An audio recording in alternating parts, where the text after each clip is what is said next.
Here we are, episode 21, The Beauty of Grace, Rain and Beauty podcast. So let's get right in, guys, because we are officially in that space. Not the week of Christmas, but the week before the week of Christmas. See, that's right. We're 10 days out. And before we go any further, I want to take a moment to wish a very happy Hanukkah to all of my listeners who are celebrating. Last night was the official first night of Hanukkah, a beautiful season centered around light, remembrance, faith, and grace, which makes today's conversation feel especially mindful and meaningful, because whether you are preparing for Christmas, honoring Hanukkah, celebrating both, are simply moving through this season with intention, we are all standing in an in-between space right now. 10 days out, that sacred pause where calendars are full, emotions are heightened, expectations are louder, and our nervous systems are quietly whispering, please slow down. And today I want to talk about one word, one practice, one gift we all need more of right now. You got it. Grace. So, what grace really is, okay? Because grace is not weakness. Grace is not avoidance. Grace is not ignoring boundaries or letting everything slide. Grace is softness paired with strength. Grace is choosing understanding before reaction. Grace is pausing before responding. Grace is allowing space for humanity, yours and someone else's. Grace says, I don't need to win this moment. I don't need to be right. And I don't need to rush. And the beauty of grace is this. Grace creates space. And space is where beauty breathes. When urgency drops the shoulders, softens the jaw, and relaxes the breath, is able to deepen. That's actually beauty. So let's talk about the beauty of receiving grace, because receiving can feel uncomfortable, especially for women who are capable, strong, and used to carrying everything. Because grace asks for vulnerability. Yeah, it asks us to allow someone to meet us where we are, not where we think we should be. Receiving grace whispers, I don't have to earn rest. I don't have to prove. I don't have to prove my worth. I don't have to be perfect to be loved. From a biological perspective, receiving grace lowers our cortisol. It signals safety to the nervous system, and it allows the parasympathetic response, that rest and repair state, to turn back on. So, oh my gosh, you guys, let's talk technology for 1 second, okay?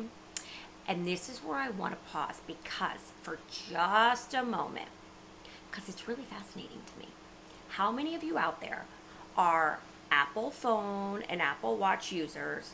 And I'm fairly certain there's a similar version for Samsung users as well. I actually have the Apple. But have you tried the new app, Welltory? Just this week, I updated my phone and my watch, which, by the way, is a funny story all on its own. But to stay focused, I want to share my experience so far. Because what technology is capable to do now is incredible. Okay, this app actually measures, you guys, your stress levels, energy, and health resilience. And it does this by analyzing your heart rate variability. So we're talking real data, real insight, real feedback on your nervous system. And it's functioning, really, day to day.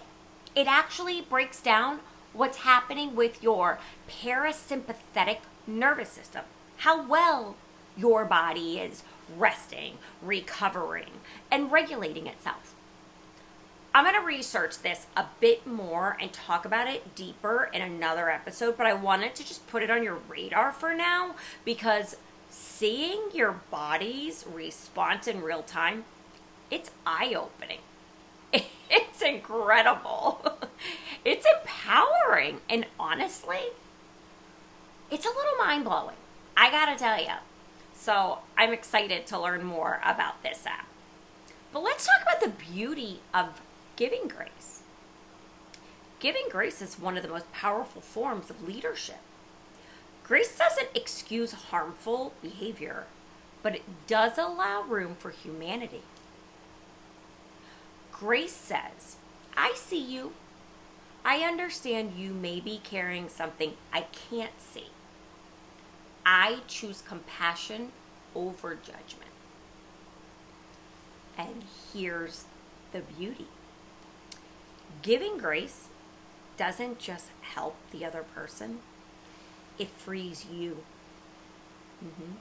Grace detoxifies the body.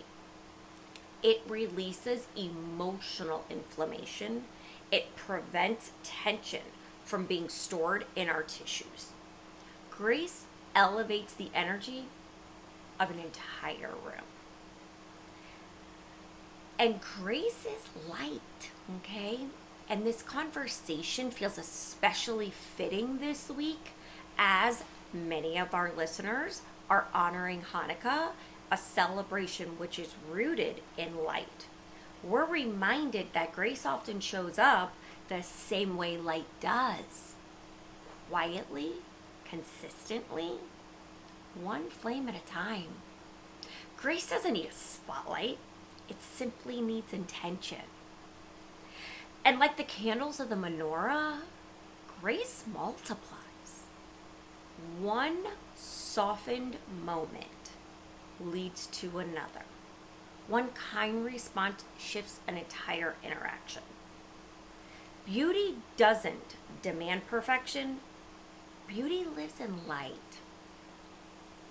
So, what is grace for yourself, right? If grace feels hard to receive and hard to give, it's often because we haven't practiced grace with ourselves. Self-grace says, I did the best I could with what I knew. I'm allowed to rest. I'm allowed to change. I'm allowed to be human. Yeah. This season is heavy with self-judgment. It's about time, bodies, productivity, and expectations. But grace reminds us you're allowed to enjoy this season imperfectly. And that is beautiful. I wouldn't be the beauty alchemist, though, if we didn't talk about what the science of grace is. Because grace is not just emotional, it's biological. When we practice grace, right? Heart rate variability improves. Cortisol decreases. Inflammation lowers. Emotional regulation strengthens. Grace activates the vagus nerve, supporting digestion, immunity, mood, and resilience. A regulated nervous system, you guys, is magnetic. It's calm, grounded, and it's radiant. Because grace makes us healthier. And health is beautiful. So let's talk about this. 10 days out, right? This is where grace matters most. Grace with family, with our schedules, with expectations, grace with ourselves. Let things be simpler. Let moments be smaller. Let joy be quieter if it needs to be. Beauty does not live in perfection. Beauty lives in presence. As we move through these next 10 days, may you allow yourself to live with more grace. Grace in how you speak. Grace in how you respond. Grace in how you rest. Grace in how you love. Whether you are honoring the lights of Hanukkah, preparing your heart for Christmas, or simply moving through this season with intention, may your nervous system feel safe, your body feel supported, and your spirit feel held. May grace be the light that guides you. May beauty be found in the quiet. And may you move into the holidays feeling grounded, softened, and whole. And if this episode spoke to you, please share it with someone who may need a little more grace right now. Like, follow, subscribe, and thank you for being part of this Rain in Beauty community. And until next time, choose grace, choose beauty, and reign in both. Happy holidays, you guys. Namaste.